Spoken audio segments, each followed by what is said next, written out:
প্রত্যেক বছর নানুরের বাসাপাড়া এলাকায় তৃণমূল কংগ্রেসের প্রতিষ্ঠাবার্ষিকী উপলক্ষে ১ জানুয়ারি মিলন মেলার আয়োজন করা হয় থুপসারা অঞ্চল তৃণমূল কংগ্রেসের উদ্যোগে। উপস্থিত রয়েছেন বীরভূম জেলা পরিষদের সভাধিপতি তথা তৃণমূলের নেতা কাজল শেখ, বোলপুরের সাংসদ অসিত মাল, নানুরের বিধায়ক বিধানচন্দ্র মাঝি সহ অন্যান্যরা। এই মেলায় প্রত্যেক বছর আলাদা চমক থাকে। প্রধান অতিথিদের বিশেষ উপহার দেওয়া হয়। সেই মতো তৃণমূল নেতা তথা জেলা পরিষদের সভাধিপতি কাজল শেখকে ৭৫০ গ্রামের রূপোর মুকুট পরিয়ে সম্বোধন করা হয়। প্রসঙ্গত, অনুব্রত মণ্ডল জেলে যাওয়ার আগেই এই মিলন মেলায় প্রধান অতিথির রূপে উপস্থিত হতেন। তখন এই মেলার দায়িত্বে ছিলেন অনুব্রত ঘনিষ্ঠ বলে পরিচিত কেরিম খান। সেই সময়েও অনুব্রত মণ্ডলকে কখনো রূপোর তরবারি, কখনো রূপোর গরু ও পাচন, আবার কখনো রূপোর ঢাক উপহার তুলে দেওয়া হতো।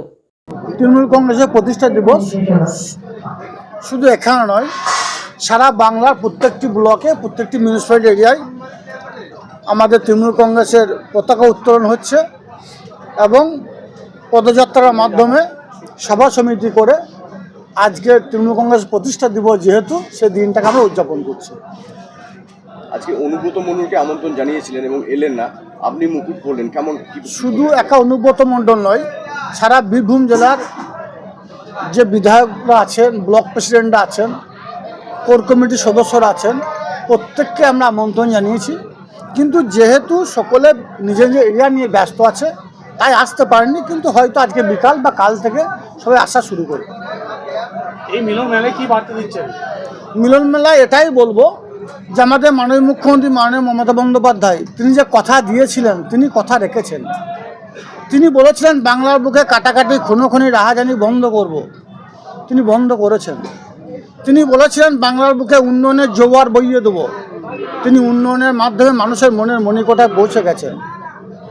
আমি বীরভূম জেলার তৃণমূল কংগ্রেসে একজন সৈনিক হিসেবে বলবো, যারা তৃণমূল কংগ্রেস দলটাকে ভালোবাসেন, যারা মমতা বন্দ্যোপাধ্যায়কে ভালোবাসেন, তারা মমতা বন্দ্যোপাধ্যায় যে উন্নয়নগুলো করছেন সেগুলো যেন প্রত্যেকটি সম্প্রদায়ের মানুষ, জাতি, ধর্ম, মতামত নির্বিশেষে সকল সম্প্রদায়ের মানুষ যেন সঠিকভাবে পরিষেবাটা পায়, সেটাকে সকলকে লক্ষ্য রাখার জন্য এবং সুনিশ্চিত করার জন্য আজকের মঞ্চ থেকে আহ্বান জানিয়েছি। সে কথাটাই আমি বলব।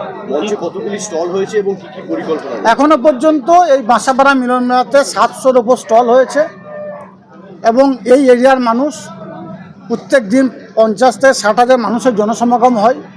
শুধু নানুর বিধানসভা নয়, পার্শ্ববর্তী যে বিধানসভাগুলো আছে সেরা মানুষ এখানে আসে এবং এই মিলন মেলায় অংশগ্রহণ করে। এখানে জাতি, ধর্ম, মতামত নির্বিশেষে সকল সম্প্রদায়ের মানুষের একটা মিলন ক্ষেত্র তৈরি হয়। 7 দিন ধরে বিভিন্ন ধরনের সাংস্কৃতিক অনুষ্ঠান চলবে।